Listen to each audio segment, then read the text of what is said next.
After the partying in Brazil, F1 moves east to Japan. The two drivers, if you would stand for a moment and shake hands. I have been asked. Alonso's the champion, but McLaren seem to have had the faster car in the second half of the season. Does Kimi feel robbed of the title? It's always easy to think that way, but the fact is that we were not consistent enough. We had too many problems with the car, so that's why we didn't win the championship maybe. But okay, we have a quick car, and hopefully next year we can challenge for the championship and try to win more races. The Finns have provided two world champions in Keke Rosberg and Mika Häkkinen. Were they an inspiration to Kimi? I think so. I never had any heroes. Of course, I was hoping for the Finnish guys to have good results in Formula 1, but that's about it, really. I ended up in Formula 1 in 2001. A big part of that was Peter Sauber to give me a chance to come, and then my manager to help me from go-karts to the Formula Renault in England, and then to Sauber. So really the story in a short way, and I'm very happy to be here. Whether it's Formula 1 or rallying, Finland has produced a high number of top-level racing drivers like Mika Salo and JJ Leto. What is it that makes them so quick? Maybe something that many families living on the countryside in Finland, and then you have a chance to go on the field with the old cars when you're 10 years old or 11, 12. So for sure it helps you to learn driving the car and handling the car. So I guess it's part of that can be. Atrocious weather during qualifying really shook up the results. Many of the top runners went out in these conditions. Montoya will start 18th, Kimi 17th and Alonso 16th. So where does that leave the Constructors' Championship? For me, it's much more important to win the Drivers' Championship than the Construction Championship. But for sure that for the team and for Mercedes it's important to try to win it. And I think so we have the speed in the car. As long as we don't have any problems, we should be okay. And we should be able to win it. But you never know, so many things can happen. So. It's a Japanese car on pole position thanks to the weather, but the crowds only have eyes for one man. With his future in doubt, Sato needs to make an impression. Ralph stays first. Fisichella passes Button while the Red Bulls surround Sato. But Takuma makes a mistake and has to avoid the man set to replace him at BAR next year. Räikkönen is doing his best to make up ground from 17th. He makes a move on Pitsonia, but misses the chicane and loses several places. Someone's got bigger trouble ahead. It's Montoya. He's crashed in the final corner. The safety car will have to come out while the McLaren is cleared from the track. Villeneuve didn't appear to see Montoya, leaving Juan Pablo careering into the barrier. At least it's a short walk back to the garage. The racing resumes and Ralph leads Fisichella, Button, Coulthard and Webber. Missing the chicane leaves Alonso behind Klein. They've been having quite a battle, but Alonso's on the prowl, and Kimi's waiting in the wings. Now Trulli takes centre stage. He's facing the wrong way on the track. Safety car standing by. A hopelessly ambitious move by Sato ruins Trulli's weekend.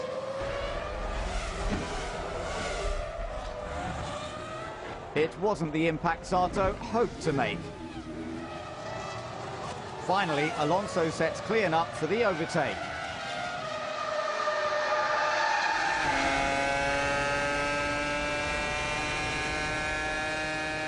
It's a clean manoeuvre that keeps everyone happy.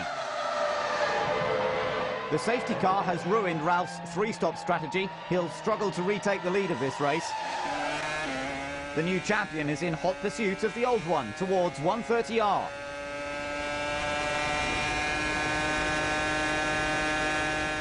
He's got nothing to lose and takes to the outside for a stunning move. Kimi and Michael are the last of the top runners to pit. There's nothing between them.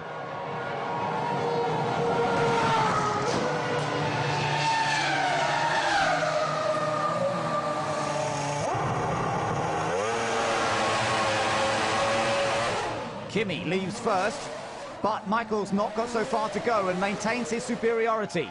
Both have got ahead of Alonso.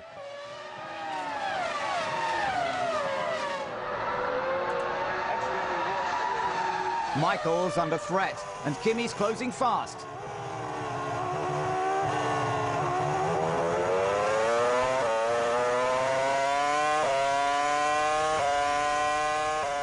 The Ferrari just hasn't got the speed and has to relinquish fourth.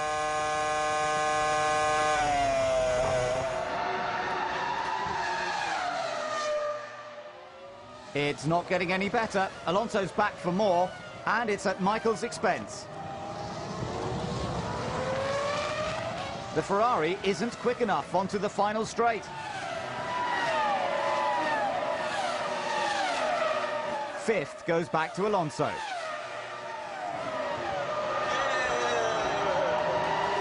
It's looking good for Renault's constructors' fight. Fisichella still leads the race.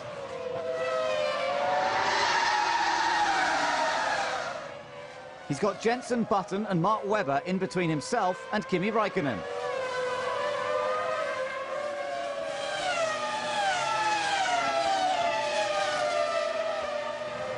A misjudged pit stop for Albers results in a fiery moment for Minardi. Fisichella has already stopped. Now Webber and Button take time out. Problems for Button? In Monza, it was Webber and Sato side by side. Here, it's Button and Webber. But the result is the same. Advantage Williams. Things get worse for Button, though, when Alonso overtakes. Räikkönen makes his final stop from the lead.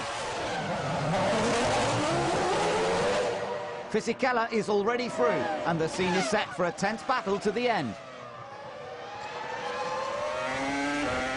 Third place is for the taking.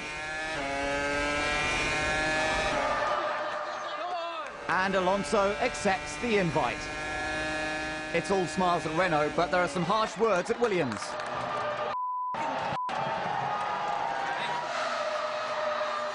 Kimi's on the prowl, and his victim is Giancarlo. Come on, Fizzy! Come on! It's the final lap.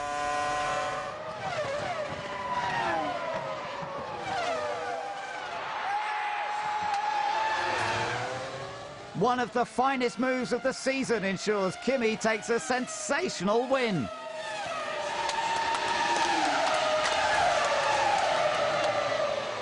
He started 17th and stormed to victory.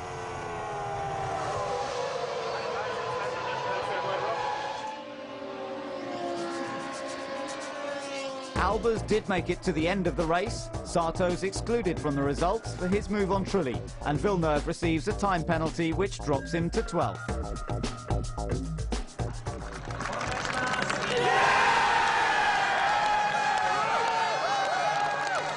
That says it all. I think this is one of the best team wins we've ever had. Probably Kimi's best drive. Great overtaking manoeuvre. You know, it's not just that it was a good overtaking manoeuvre, it was the last lap and probably the last opportunity.